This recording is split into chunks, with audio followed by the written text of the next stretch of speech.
Hello everyone. Last class हमने देखो क्या किया था, इलेक्ट्रोस्टैटिक्स का लेक्चर नंबर 4 किया था। और लेक्चर नंबर 4 में हमने क्या किया था, कूलम्स लॉ के बारे में पढ़ा था। Correct, okay. कूलम्स लॉ क्या है, उसका इक्वेशन क्या है, राइट, ओके। जब दोनों चार्जेस को मैं एयर या वैक्यूम में रखता हूँ तब फोर्स क्या बनता है, जब दोनों चार्जेस को मैं एयर या वैक्यूम के अलावा और किसी मीडियम में रखता हूँ तब फोर्स क्या बनता है, राइट, ओके। फिर उसके बाद हमने वेक्टर फॉर्म भी देखा था कूलम्स लॉ का। Correct, okay. सो आज हम क्या करेंगे, आज हम कुछ क्वेश्चंस करेंगे on the same. So last class भी हमने क्या किया था, एक क्वेश्चन किया था on what, on Coulomb's law, right, okay. और उस एक क्वेश्चन के साथ हमने अपनी क्लास एंड की थी। तो अगला क्वेश्चन आज शुरू करते हैं हम, जो है हमारा क्वेश्चन नंबर 2। सो ये रहा क्वेश्चन नंबर 2। क्वेश्चन नंबर 2 में देखो मेंशन क्या किया है, 2 point charges are placed at separation 3 metre. So क्या मुझे आर की वैल्यू दे रखी है 3 मीटर, तो आर तो मेरा फिक्स है, करेक्ट। इन वैक्यूम तो के की वैल्यू 1 है, okay. What would be the minimum force between them. तो फोर्स मिनिमम होने के लिए क्या मिनिमम होना चाहिए, चार्ज मिनिमम होना चाहिए, है ना। क्यों ऐसे, क्योंकि फोर्स का फॉर्मूला क्या है, फोर्स का फॉर्मूला है 1/4 π ε0 Q1 into Q2 by are का स्क्वायर, राइट। अच्छा अब देखो आर तो फिक्स है, तो मैं वेरी किसको करवा सकता हूँ, फोर्स वेरी करवाने के लिए चार्ज को वेरी करवा सकता हूँ। और अगर फोर्स मिनिमम चाहिए तो Q1 और Q2 मिनिमम होना ही चाहिए। क्या होना चाहिए, Q1 और Q2 मिनिमम होना ही चाहिए, और कोई ऑप्शन नहीं है। तो एफ इज मिनिमम, अगर फोर्स मिनिमम होना चाहिए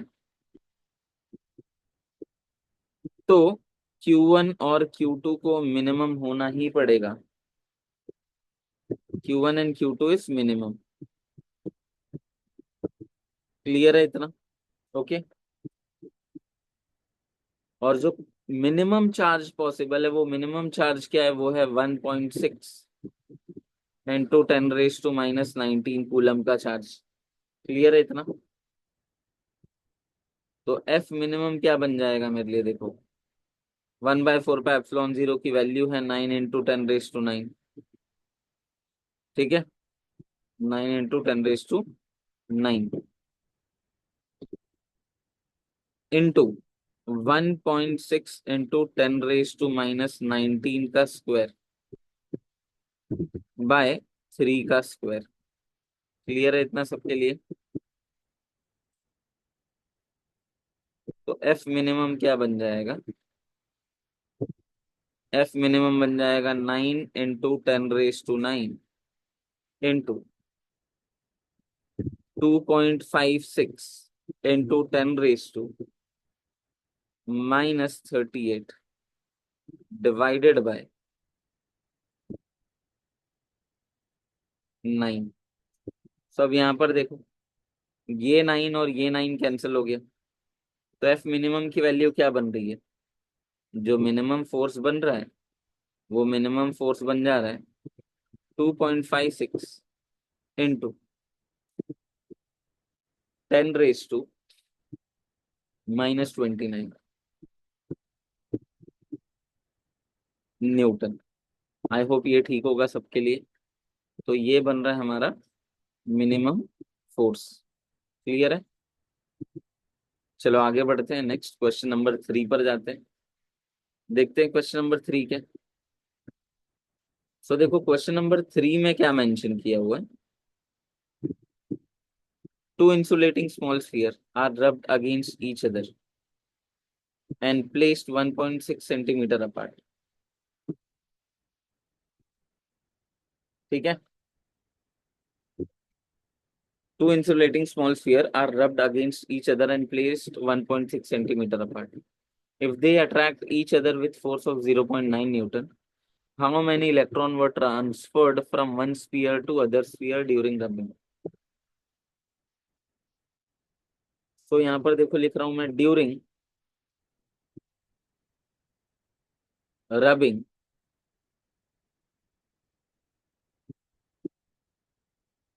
one sphere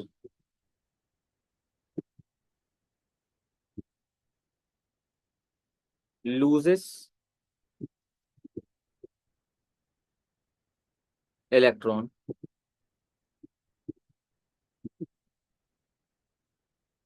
and other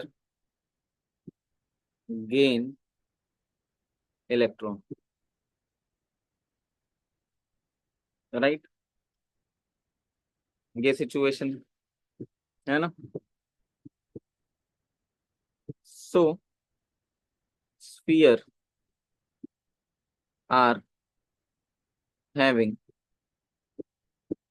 charge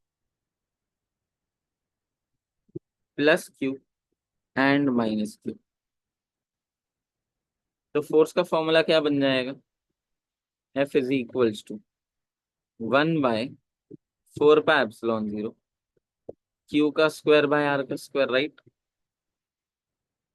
तो फोर्स ऑफ अट्रैक्शन क्या था? क्वेश्चन में दिया है 0.9 is equals to 0.9 is equal to 1/4π0, that is 9 into 10⁻⁹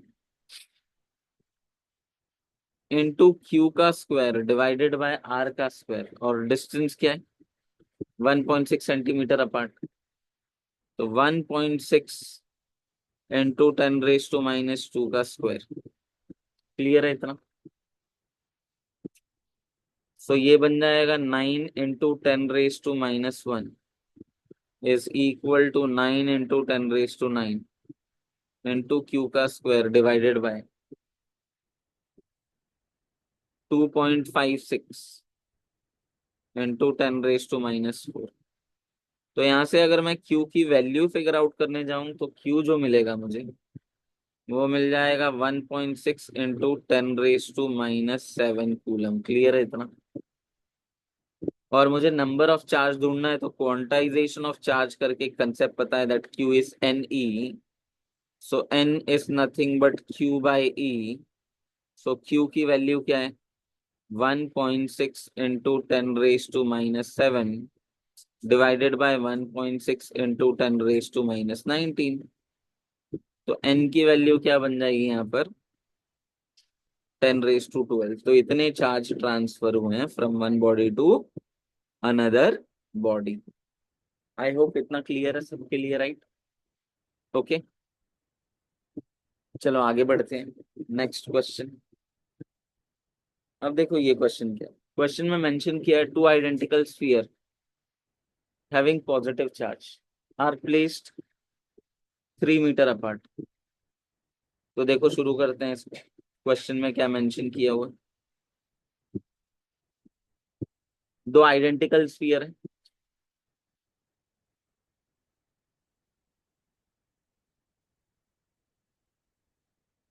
एक सेकेंड. तो ये आ गया एक स्फीयर, स्फीयर नंबर 1. और यहाँ पर आ गया ये दूसरा sphere, sphere number 2. Sphere number 1 पे चार्ज है Q1 और स्फीयर नंबर 2 पर चार्ज है Q2. क्लियर है इतना? ओके, आगे बढ़ते हैं. इन दोनों के बीच में सेपरेशन कितना है? इन दोनों के बीच में सेपरेशन है 3 मीटर. सेपरेशन कितना है? सेपरेशन है 3 मीटर. क्लियर है इतना? ओके.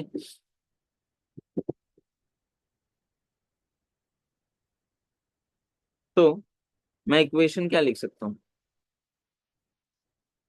इक्वेशन लिख सकता हूँ F is equal to 1/4π0 Q1 into Q2 by r square, right. तो फोर्स की वैल्यू क्या है? 8 इंटू 10⁻³ इज इक्वल टू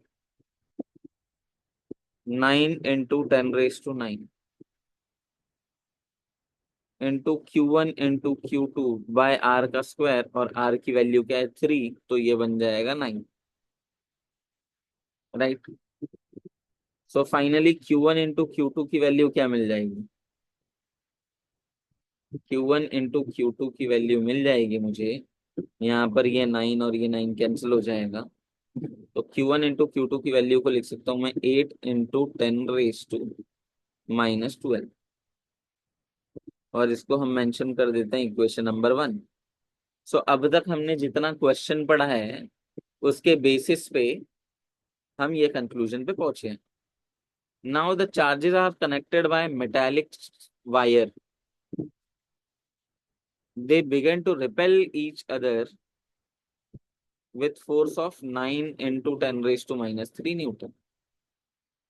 अब सेम ही सिचुएशन है यहाँ पर, है ना, क्वेश्चन में मेंशन किया हुआ है कि ये सिचुएशन सेम है, ये रहा। बस अब की बार क्या किया, दोनों को एक मेटेलिक वायर से कनेक्ट किया। तो ये मान लो, चलो ये आ गया मेरा मेटेलिक वायर। अच्छा, अब जैसे ही मैं मेटेलिक वायर से कनेक्ट करूंगा, इस पर चार्ज क्या था, इस पर चार्ज था Q1, इस पर चार्ज था Q2। तो चार्ज ट्रांसफर होना शुरू करेगा। कहाँ से कहाँ, जिसके पास ज्यादा चार्ज होगा वो चार्ज देना शुरू करेगा, और जिसके पास चार्ज कम होगा वो चार्ज एक्सेप्ट करना शुरू करेगा। तो जब मैंने मेटालिक वायर से कनेक्ट कर दिया और फाइनली वो इक्विलिब्रियम पहुंच जाएगा, तो जब मैं मेटालिक वायर निकालूंगा तो अब क्या होगा, अब होगा ये कि इस पर चार्ज बन जाएगा Q1 + Q2/2, और इस पर बन जाएगा Q1 + Q2/2। ये अचानक से कैसे आ जा रहा है, करेक्ट। तो हमने प्रॉपर्टीज ऑफ चार्ज में पढ़ा था और मैंने एक्सप्लेन भी किया था लेक्चर नंबर 1 में कि चार्जेस आर ट्रांसफरेबल, है ना, वो सेक्शन में मैंने एक्सप्लेन किया था। ओके। तो यहाँ पर चार्ज क्या बन जाएगा, ये चार्ज बन रहा है Q1 + Q2/2। और चार्ज एग्जैक्टली आधा कैसे ये अटेन कर रहा है, तो दोनों का डायमेंशन आइडेंटिकल है ना, तो इस वजह से हो रहा है ये। क्लियर है। अब देखो जो फोर्स ऑफ अट्रैक्शन है वो क्या है, 9 × 10⁻³ तो क्या लिख सकता हूँ यहाँ पर मैं, 9 × 10⁻³ is equal to 9 × 10⁻⁹ into Q1 + Q2/2 का स्क्वायर डिवाइडेड बाय 3 का स्क्वायर। तो ये क्या बन जाएगा, ये बन जाएगा 9 × 10⁻³ is equals to 9 × 10⁻⁹ Q1 + Q2/2 का square the whole divided by 9। Clear है इतना। ओके। तो अब ये 9 और ये 9 हम कर सकते हैं कैंसिल, राइट। फिर फाइनली क्या बन जाएगा, ये बन जाएगा 9 × 10⁻⁻12 is equals to Q1 + Q2 का स्क्वायर/4। तो यहाँ पर लिखा जा सकता है Q1 + Q2 का square is equals to 9×4 = 36 into 10⁻⁻12। और ये आ गया मेरा इक्वेशन नंबर 2। आई होप ये ठीक है सबके लिए।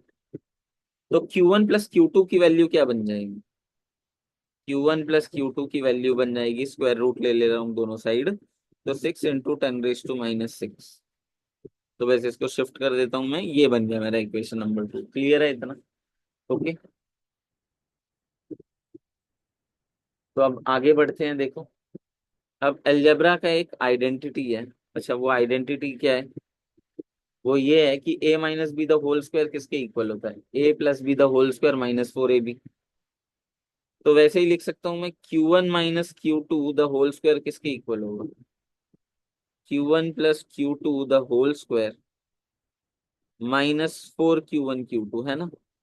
इसका फायदा क्या है, देखो क्वेश्चन में हमको बोला है कि इनिशियल चार्जेस ढूंढो, मतलब Q1 और Q2 की वैल्यू ढूंढो, राइट, करेक्ट। तो मैंने फर्स्ट केस से फर्स्ट कंडीशन सॉल्व करके Q1 × Q2 की वैल्यू बना ली। अगर मुझे Q1 और Q2 की वैल्यू ढूंढनी है तो मुझे Q1 प्लस Q2 बनाना पड़ेगा और Q1 माइनस Q2 बनाना पड़ेगा। तो नेक्स्ट कंडीशन से इक्वेशन फॉर्म करके मुझे Q1 प्लस Q2 की वैल्यू तो मिल गई। अब मैं Q1 माइनस Q2 की वैल्यू बनाने जा रहा हूँ। तो यहाँ पर देखो ये Q1 minus Q2 the whole square जो है ये किसके इक्वल बन जाएगा, Q1 plus Q2 the whole square, जो बन जाएगा 36 × 10⁻⁻12 -4 अच्छा Q1 × Q2 की वैल्यू क्या है, 8 × 10⁻12।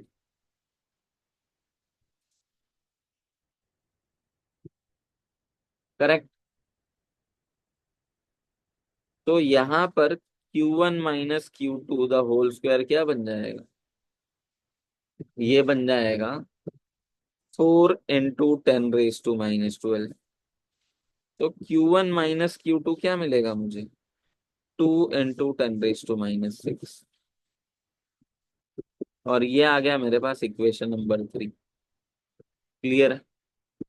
अब अगर मैं 1 और 3 को ऐड करूं, सॉरी 2 और 3 को ऐड करूं, 2 + 3, तो what we will get, we get 2 और 3 को जैसे ही मैं ऐड करूंगा क्या मेरा Q2 गायब हो जाएगा, है ना। तो 2Q1 किसके इक्वल मिल जाएगा, अगर मैं इन दोनों को ऐड करता हूं, इसको और मैं इसको ऐड करता हूँ, इन दोनों को ऐड करता हूँ, तो ये plus Q2 minus Q2 cancel हो जाएगा, Q1 plus Q1 2Q1। 2Q1 किसके इक्वल मिलेगा, 8 × 10⁻⁶। तो Q1 की वैल्यू क्या मिल जाएगी, 4 × 10⁻⁶। करेक्ट।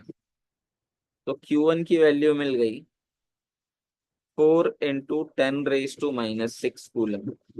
और इस Q1 की वैल्यू को किसी भी एक इक्वेशन में सब्स्टिट्यूट कर दो, या तो 2 में या तो 3 में। ओके। तो Q2 की वैल्यू मिल जाएगी 2 × 10⁻⁶ कूलम। आई होप ये इतना क्लियर होगा सबके लिए। ठीक है, तो चलो आगे बढ़ते हैं हम। एक अच्छा क्वेश्चन था, बढ़िया क्वेश्चन था ये।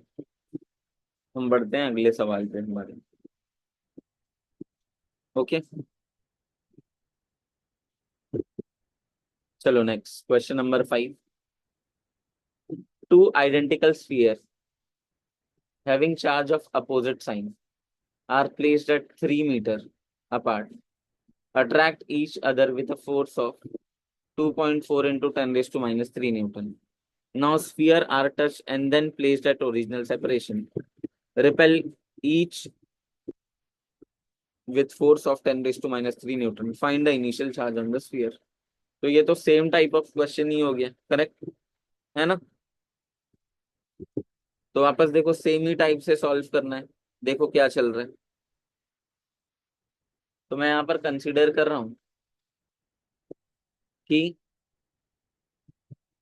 जो मेरा फोर्स बन रहा है, इनिशियल फोर्स बन रहा है, अगर मैं डायग्राम ड्रॉ करने की कोशिश करूं तो क्या ये वाला डायग्राम जो है ये सेम ही बनेगा।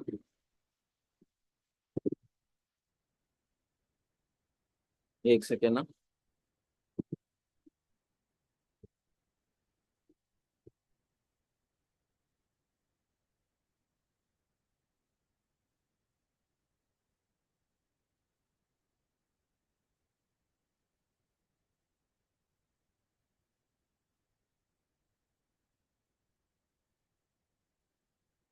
ये आ गया डायग्राम, ये डायग्राम सेम ही बनेगा, right.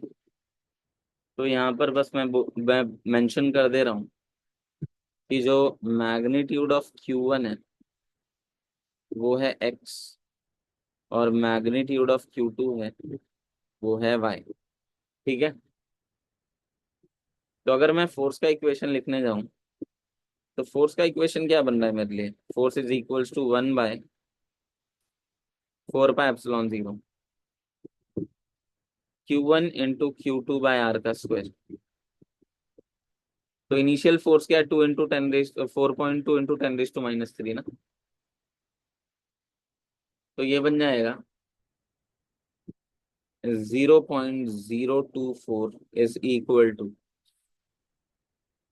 9 into 10 raised to 9 x into y divided by 3 का स्क्वायर। तो x इंटू वाई की वैल्यू क्या मिल जाएगी? x इंटू वाई की वैल्यू मिल जाएगी 24 इंटू 10⁻⁻12। क्लियर है इतना? ये बन गया मेरे लिए इक्वेशन नंबर 1। अब जब मैं दोनों को टच करूंगा, now sphere are touched, charge on each will become. तो दोनों पर चार्ज क्या बनेगा? क्लियरली दोनों के चार्ज को ऐड कर दो और डिवाइड बाय 2 कर दो, क्योंकि दोनों का डायमेंशन क्या है? आइडेंटिकल है। ओके। तो एक का चार्ज क्या था? एक्स, दूसरे का चार्ज नेगेटिव वाई, तो X minus Y by 2। Clear है इतना? ओके। तो अब नया जो फोर्स था वो क्या था? 0.01 ना। तो 0.01 नहीं, 0.001 is equal to 9 into 10⁻⁹ x minus y by 2 का square divided by, separation same ही है, 3 का स्क्वायर। करेक्ट। तो यहां से अगर मैं x माइनस वाई की वैल्यू कैलकुलेट करता हूँ, तो वो बन जाएगा 2 इंटू 10⁻⁻6। और ये बन जा रहा है मेरे लिए इक्वेशन नंबर 2। आई होप ये ठीक है सबके लिए। तो वापस सेम ही फॉर्मूला यूज कर रहा हूँ। देखो, x प्लस वाई का square is equals to x minus Y का स्क्वायर प्लस 4xy। करेक्ट। तो यहां से जब मैं x प्लस वाई सॉल्व करूंगा, तो वो मिल जाएगा 10 इंटू 10⁻⁻12। वैल्यू सब्सटीट्यूट करके सॉल्व कर लेना तुम। ठीक है। ये आ गया मेरे लिए इक्वेशन नंबर 3। और अगर मैं 2 और 3 को ऐड करता हूँ, 2 प्लस 3, तो ये क्या मिल जाएगा? 2x इज इक्वल टू, एक सेकेंड ना, ये -6, -12 नहीं होगा, सॉरी, -6 हो जाएगा। तो जब मैं दोनों को ऐड करता हूँ, तो ये बन जाएगा 2x is equals to 12 into 10⁻⁻6। तो x की वैल्यू क्या बन जाएगी? 6 इंटू 10⁻⁻6 कूलम। करेक्ट। तो Q1 की वैल्यू क्या बन गई? 6 इंटू 10⁻⁻6 कूलम। और y के लिए जब सॉल्व करूंगा, तो y की वैल्यू बन जाएगी 4 इंटू 10⁻⁻6 कूलम। तो Q2 की वैल्यू क्या बन जाएगी? -4 इंटू 10⁻⁻6 कूलम। या तो ये आंसर भी पॉसिबल है कि Q1 नेगेटिव हो, -6 इंटू 10⁻⁻6 कूलम, और Q2 पॉजिटिव हो, 4 इंटू 10⁻⁻6 कूलम, है ना? कुछ भी हो सकता है। क्लियर है? ओके। तो आई होप ये ठीक है सभी के लिए। तो इस क्या क्वेश्चन में देखो, सिर्फ क्या था? कैलकुलेशन था, और वो अलजेब्रा का बस एक फॉर्मूला याद आना चाहिए। और बाकी सब तो नॉर्मल नॉर्मल ही चल रहा था, राइट? ओके। तो आई होप ये क्वेश्चन नंबर 5 ठीक है सबके लिए। अब देखो, नेक्स्ट क्वेश्चन स्टार्ट करने के पहले एक छोटा सा कंसेप्ट देखते हैं हम, जिसको बोलते हैं प्रिंसिपल ऑफ सुपरपोजिशन। क्या बोलते हैं? Principle of superposition of charges. Principle of superposition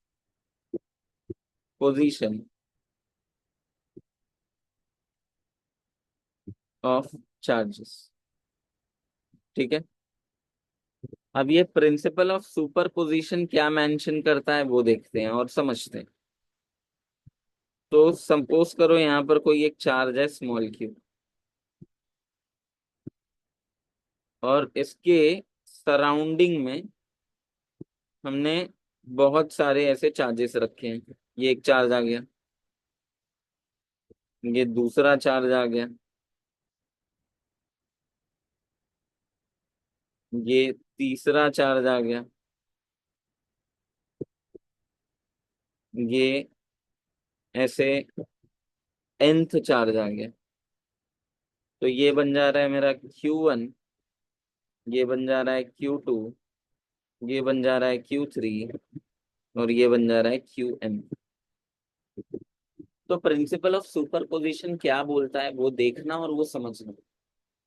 principle of superposition सिर्फ इतनी सी बात बोलता है कि अगर मेरे पास सिस्टम ऑफ चार्जेस है, क्या है मेरे पास, सिस्टम ऑफ चार्जेस, मतलब बहुत सारे ढेर सारे चार्जेस, ओके, और मुझे किसी भी एक चार्ज पर फोर्स कैलकुलेट करना है बाकी सारे चार्जेस के वजह से। तो मान लो जिस चार्ज पे मुझे फोर्स कैलकुलेट करना है वो है स्मॉल क्यू। तो इस स्मॉल क्यू पर क्या ये Q1 फोर्स अप्लाई करेगा? यस। क्या ये Q2 फोर्स अप्लाई करेगा? यस। क्या ये Q3 फोर्स अप्लाई करेगा? यस। क्या ये Qn फोर्स अप्लाई करेगा? यस। करेक्ट। क्या Q2 Q4 पे Q3 पे फोर्स अप्लाई करेगा? हाँ। क्या Q1 पे अप्लाई करेगा? हाँ। क्या Qn पे अप्लाई करेगा? हाँ। बट मुझे इन तीनों फोर्स में कोई इंटरेस्ट नहीं है। क्यों नहीं इंटरेस्ट है? क्योंकि क्या मुझे नेट फोर्स जो है, जो मुझे नेट फोर्स जो है वो किस पे कैलकुलेट करना है? वो तो स्मॉल क्यू पे कैलकुलेट करना है ना। तो मैं सिर्फ स्मॉल क्यू पर फोर्स देखूंगा बाकी सारे चार्जेस के वजह से। बात आ रहा है समझ में? बाकी सारे चार्जेस के वजह से मैं क्या करूंगा, मैं सिर्फ स्मॉल क्यू पर फोर्स देखूंगा। तो अगर मैं ये देखता हूं तो Q1 स्मॉल क्यू पर कुछ इस डायरेक्शन में फोर्स अप्लाई करेगा, हाँ या ना? Q2 स्मॉल क्यू पर कुछ इस डायरेक्शन में फोर्स अप्लाई करेगा, हाँ या ना? Q3 स्मॉल क्यू पर कुछ इस डायरेक्शन में फोर्स अप्लाई करेगा, हाँ या ना? फिर ऐसे ही जो Qn है वो स्मॉल क्यू पर कुछ इस डायरेक्शन में फोर्स अप्लाई करेगा। क्लियर है इतना? ये बात आई सबको समझ में? ओके। तो अब यहाँ पर देखो और समझो ध्यान से इसको। तो Q1 ने जो फोर्स अप्लाई किया स्मॉल क्यू पर, वो ये बन गया फोर्स F1।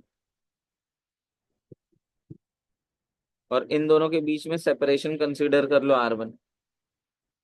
तो जो मेरा F1 है वो किसके इक्वल बन जाएगा? F1 बन जाएगा K Q1 into small Q by R1 का स्क्वायर। ऐसे ही जो Q2 ने फोर्स अप्लाई किया, क्या वो इस डायरेक्शन में कुछ फोर्स अप्लाई किया?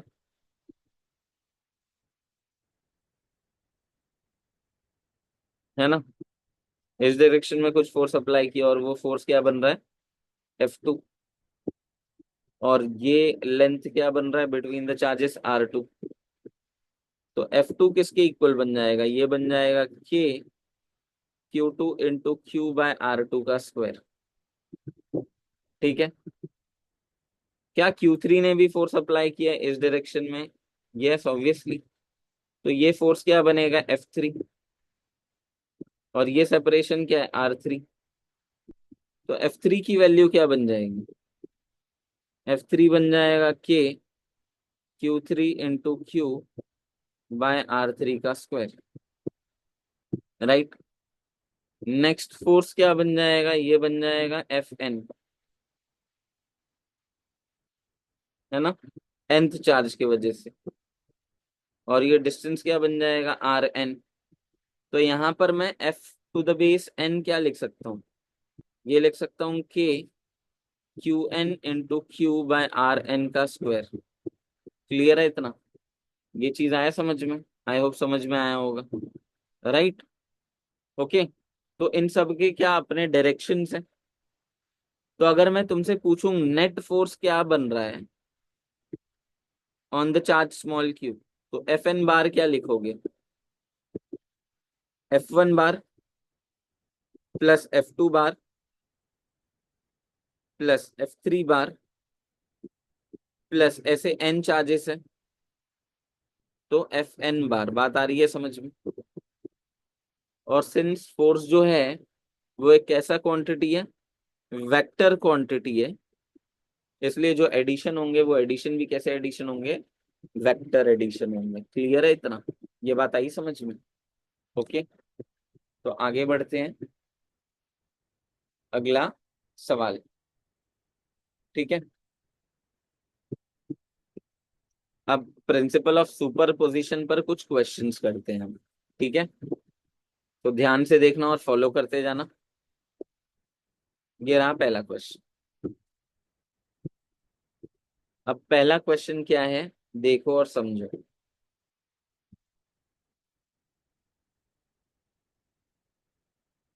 सबसे पहले तो ये समझो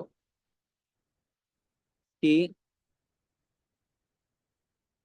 क्या ये जो कैपिटल क्यू है, कौन सा कैपिटल क्यू, ये कैपिटल क्यू, क्या ये स्मॉल क्यू पर फोर्स लगाएगा? यस। अच्छा, ये कैपिटल क्यू स्मॉल क्यू को अट्रैक्ट करेगा या रिपेल करेगा? रिपेल करेगा। तो स्मॉल क्यू इस डायरेक्शन में जाना चाहिए कैपिटल क्यू के वजह से, करेक्ट। तो ये फोर्स बन जाएगा F1। तो मैं यहाँ पर मार्क कर ले रहा हूं आराम से कि ये फोर्स बन जा रहा है मेरा F1। ओके। और अगर मैं F1 के मैग्नीट्यूड की बात करूं तो क्या F1 बन जाएगा K, या चलो लिख देता हूं मैं ढंग से ही पूरा, 1/4πε0 capital Q into small q by d का स्क्वायर। और ये टर्म को तो क्वेश्चन में मेंशन किया हुआ है कि मैं F0 कंसीडर कर सकता हूँ, करेक्ट है ना?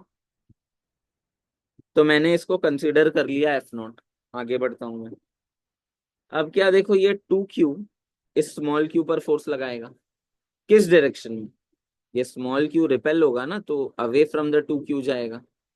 तो क्या इसमें फोर्स को F2 बोल सकता हूँ? यस। तो मैं इसको मेंशन कर ले रहा हूँ। ये फोर्स बन रहा है मेरा F2। ओके, ये आ गया मेरा F2, ठीक है। तो मैं यहाँ पर लिख ले रहा हूँ F2 is equal to 1/4πε0 capital q small q by d square. Okay, जो किसके इक्वल होगा, जो वापस F0 के इक्वल होगा। अब आगे बताना, क्या ये 4Q इस स्मॉल क्यू पर फोर्स एक्सर्ट करेगा? यस। अब देखो, ये 4Q 2Q पे भी एग्जर्ट करेगा, बट मुझे उसमें कोई इंटरेस्ट नहीं है ना। प्रिंसिपल ऑफ सुपर पोजिशन में देखो मैंने बताया था, मुझे नेट फोर्स किस पे कैलकुलेट करना है, स्मॉल क्यू पर। तो बाकी सारे चार्ज जो स्मॉल क्यू पर फोर्स लगाएंगे मुझे बस वो देखना है। तो 4Q क्या करेगा, इस स्मॉल क्यू को रिपेल करेगा, और ये रिपेल करेगा इस डायरेक्शन में। तो ये जो फोर्स है, ये फोर्स क्या बन जाएगा, ये फोर्स बन जाएगा F3 इस पर्टिकुलर डायरेक्शन में। क्लियर है इतना? तो ये फोर्स क्या बन गया, F3। और ये F3 का मैग्नीट्यूड क्या होगा, F3 बन जाएगा 1/4πε0 4Q into small Q by distance का स्क्वायर। तो डिस्टेंस है 2D का स्क्वायर, तो 4D स्क्वायर। तो ये फिर किसके इक्वल हो जाएगा, F0 के इक्वल, हाँ या ना? करेक्ट। ओके। तो अब एक चीज देखना ध्यान से, वो चीज क्या है, F1 किस डायरेक्शन में लग रहा था, लेफ्ट हैंड साइड। तो क्या मैं इसको नेगेटिव आई कैप बोल सकता हूँ? जो मेरा F1 बार होगा वो -F0 आई कैप होगा। जो मेरा F2 बार होगा, क्या वो F0 आई कैप होगा? जो मेरा F3 बार होगा, क्या वो भी F0 आई कैप होगा? बात आ रही है समझ में? तो देखो, मैं फिर लिखने के लिए ऐसे लिख ले रहा हूँ। जो F1 बार है वो बन जा रहा है F0 I cap with negative sign. फिर जो मेरा F2 बार है वो बन जा रहा है F naught I cap with positive sign, है ना। और फिर जो मेरा F3 बार है वो क्या बन जा रहा है, वो बन जा रहा है F naught I cap again with positive sign. तो एफ नेट बार क्या बन जाएगा, एफ नेट बार बन जाएगा F1 bar plus F2 bar plus F3 bar, right.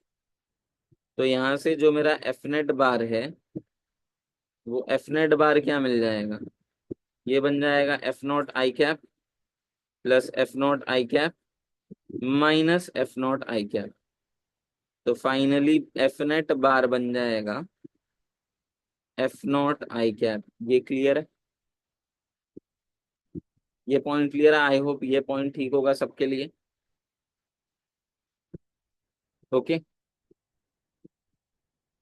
तो अगर मुझे मैग्नीट्यूड रिप्रेजेंट करना है तो मैं सीधा सीधा लिख सकता हूँ mod of F net is what F not.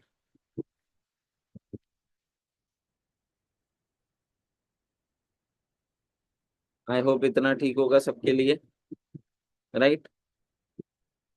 चलो आगे बढ़ते हैं। ओके, बात करते हैं नेक्स्ट क्वेश्चन की। अब इस क्वेश्चन को देखो और समझो इस क्वेश्चन को कैसे कर रहे हैं, ठीक है।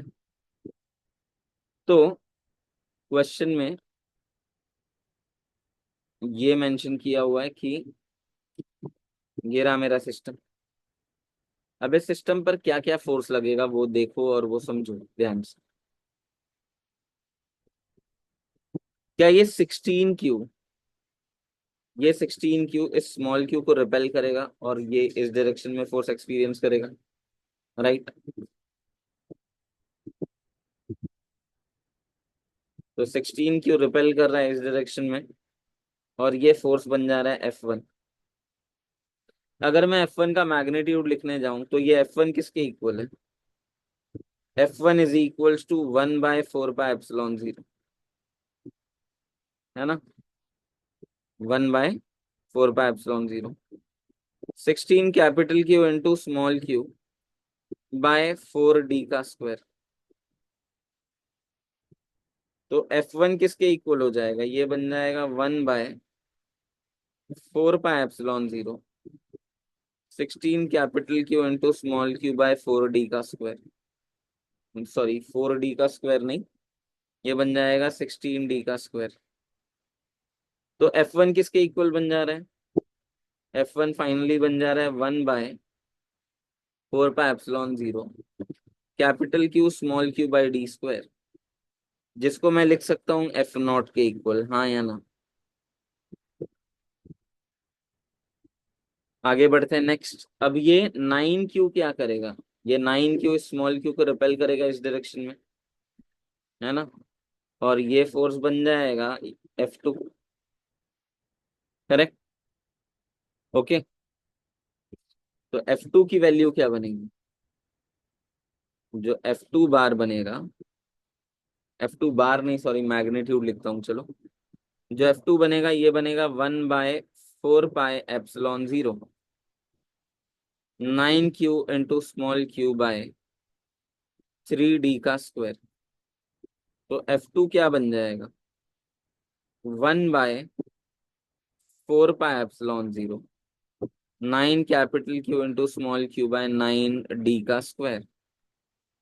तो F2 फाइनली क्या मिल जाएगा, 1/4πε0 capital q small Q by d का स्क्वायर, करेक्ट।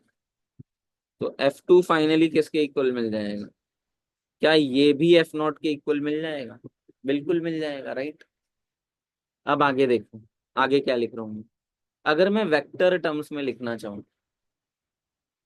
तो मैं क्या लिख सकता हूँ, मैं लिख सकता हूँ जो F1 बार है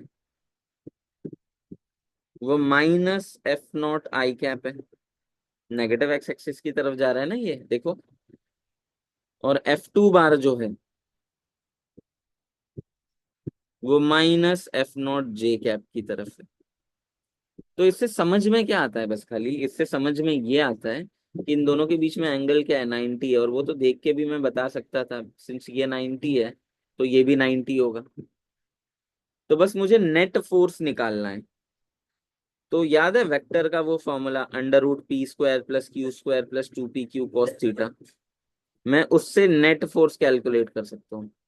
तो एफ नेट बन जाएगा √F1 का स्क्वायर प्लस F2 का square plus 2F1 F2 cos of what, cos of 90।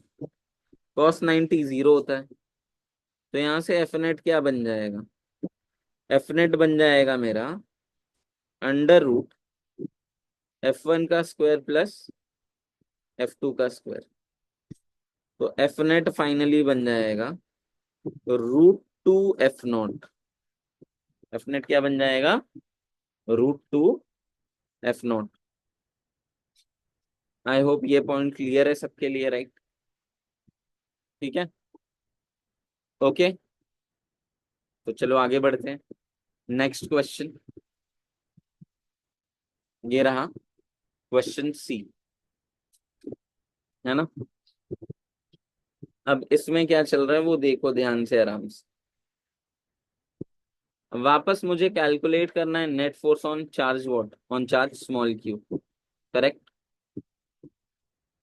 अब देखते जाना इसको ध्यान से। क्या ये कैपिटल क्यू इस स्मॉल क्यू को रिपेल करेगा इस डायरेक्शन में विथ फोर्स F1? क्या ये कैपिटल क्यू स्मॉल क्यू को रिपेल करेगा इस डायरेक्शन में विथ फोर्स F2? बिल्कुल करेगा। तो बस वही मैं मार्क कर रहा हूँ। इस डायरेक्शन में जो फोर्स बन रहा है, ये फोर्स बन रहा है F1, करेक्ट। और इस डायरेक्शन में जो फोर्स बन रहा है, ये फोर्स बन रहा है F2, करेक्ट। क्या ये एंगल है 60 डिग्री? तो ये एंगल भी क्या होना चाहिए, ये एंगल भी होना चाहिए 60 डिग्री। क्लियर है इतना, है ना। तो आगे बढ़ते हैं। अगर मैं बात करता हूँ F1 की, तो F1 किसके इक्वल है, F1 है 1/4πε0 capital q small q by d², जो किसके इक्वल बन रहा है, F0 के। F2 किसके इक्वल है, same 1/4πε0 capital q small q by d², ये भी किसके इक्वल बन रहा है, F0 के। अब F1 और F2 के बीच में एंगल तो हमें पता ही है 60 डिग्री। तो अगर मुझे नेट फोर्स कैलकुलेट करना है, तो नेट फोर्स क्या बन जाएगा, नेट फोर्स बन जाएगा F1 का स्क्वायर प्लस F2 का square plus 2F1 F2 cos of 60 degree, हाँ या ना। और कॉस 60 क्या होता है, हाफ। तो फाइनली एफ नेट क्या मिल जाएगा, एफ नेट मिल जाएगा मुझे F0 का स्क्वायर प्लस F0 का स्क्वायर प्लस 2F0 का स्क्वायर इंटू 1/2। क्लियर है इतना। तो यहां से मैं एफ नेट को क्या लिख सकता हूँ, मैं एफ नेट को लिख सकता हूँ F0 का स्क्वायर प्लस F0 का स्क्वायर प्लस F0 का स्क्वायर, है ना, बिकॉज 2 और 2 तो कैंसिल हो जाएगा। तो फाइनली एफ नेट को क्या लिखा जा सकता है, इसको लिखा जा सकता है √3F0। ठीक है ये सबके लिए। तो ये बन गया मेरा एफ नेट। बात आ रहा है समझ में? आई होप इतना क्लियर है। क्वेश्चन नंबर सी ठीक है सबके लिए। चलो नेक्स्ट क्वेश्चन पर जाते हैं। ये रहा, ओके।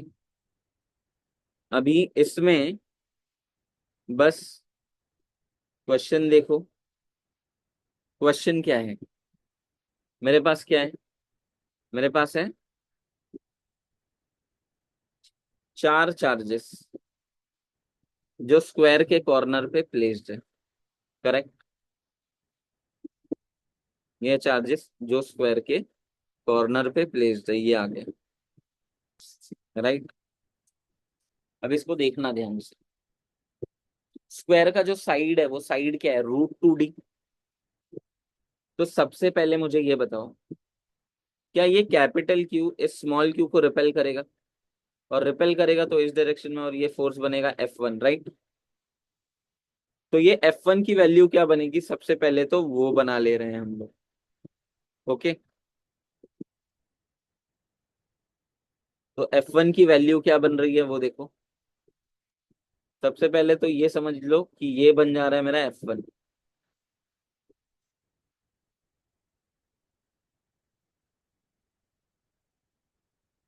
ये बन जा रहा है मेरा F1। ठीक है। और ये F1 किसके इक्वल है, F1 is equals to 1/4πε0 capital q small Q by √2d का स्क्वायर। तो F1 फाइनली क्या बन जा रहा है, ये बन जा रहा है 1/4πε0 capital q small Q by 2d का स्क्वायर।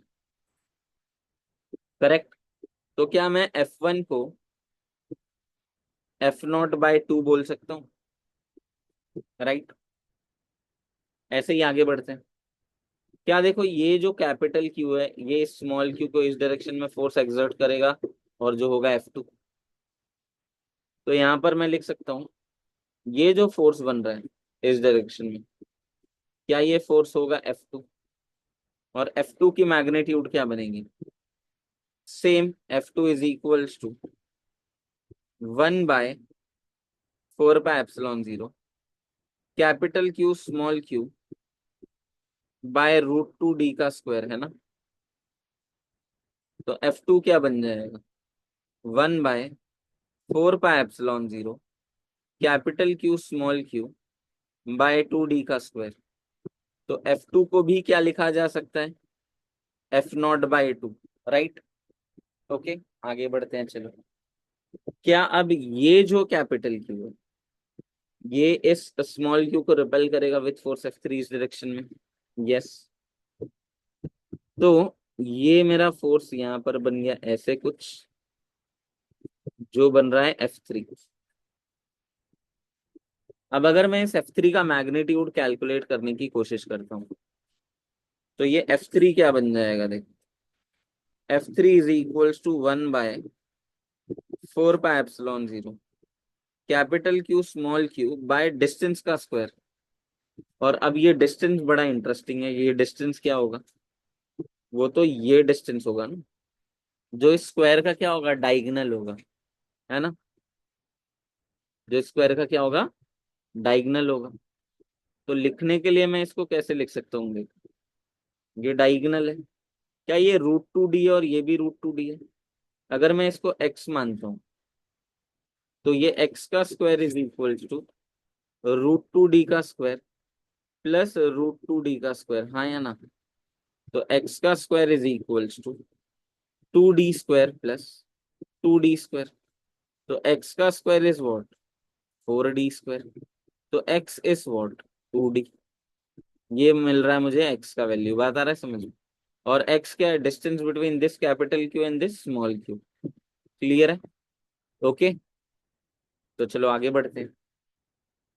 तो इसको मैं लिख सकता हूँ फाइनली यहाँ पर कि ये बन जाएगा 2d का स्क्वायर।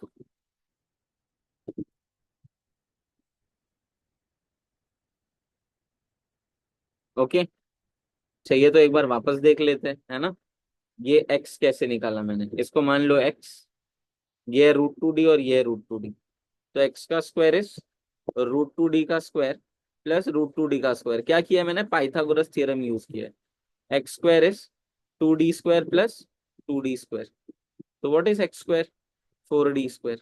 तो x की वैल्यू क्या बन गई, 2d। बात आया समझ में, करेक्ट। तो F3 की वैल्यू क्या बन रही है, F3 बन रही है 1/4πε0 capital q small Q by 4d square. तो F3 को लिखने के लिए मैं क्या लिख सकता हूँ? F3 को मैं लिख सकता हूँ F0/4। बात आ रहा है समझ में? तो अब देखना ध्यान से, क्या angle between F1 and F2 90 degree है? Angle between F1 and F2 is 90 degree. समझ में आ रहा है? तो जो F डैश है वो मेरा रिजल्टेंट बन रहा है किसका? वो मेरा रिजल्टेंट बन रहा है F1 और F2 के बीच में। तो यहां पर लिखूंगा मैं F डैश इज F1 का स्क्वायर प्लस F2 का square plus 2 F1 F2 cos of 90 degree. तो यहां से मैं F डैश को क्या लिख सकता हूँ? यहां से मैं F डैश को लिख सकता हूँ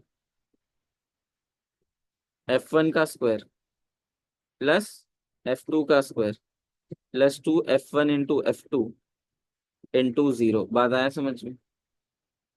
ये क्लियर है सबके लिए? तो फाइनली F डैश को लिख ले रहा हूं मैं अंडर रूट F1 का स्क्वायर प्लस F2 का स्क्वायर। और F1 और F2 की वैल्यू क्या है? F0/2 F0/2। तो F डैश की वैल्यू क्या बन रही है? अंडर रूट F0 का स्क्वायर बाय 4 प्लस F0 का स्क्वायर बाय 4। तो F डैश की वैल्यू क्या बन रही है? अंडर रूट 2 F0 का स्क्वायर बाय 4। तो ये फाइनली मिल जाएगा F0/√2। ये चीज आई समझ में? तो जो नेट फोर्स होगा, अब जो मेरा F डैश बन रहा है वो ये समझना क्या यही F डैश होगा, है ना? यही होगा F डैश। तो नेट फोर्स क्या होगा? क्या वो एडिशन होगा F3 और F डैश का? होगा तो यही। तो जो F नेट बनेगा फाइनल नेट फोर्स वो बन जाएगा F3 प्लस F डैश। बात आया समझ में? तो F नेट फाइनली मिल जाएगा मुझे F0/√2 प्लस F0/4। क्लियर है इतना? तो F नेट क्या मिल जाएगा? F0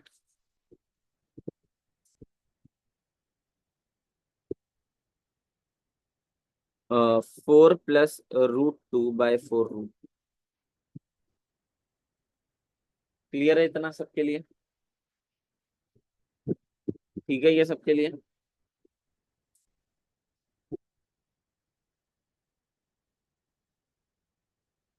okay.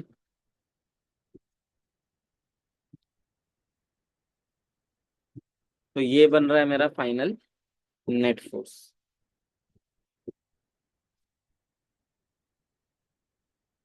ये कर दे रहा हूं मैं इसको मार्क। तो देखो ये जो सारे लेक्चर हैं ये क्या है? ये बेसिकली प्रैक्टिस सेशन सॉल्विंग है ना? कूलम्स लॉ पे थोड़ा और न्यूमेरिकल वे में अच्छा ग्रिप मिले, बस उसी लिए ये सारे लेक्चर्स मैंने रिकॉर्ड किए। एक सेकेंड।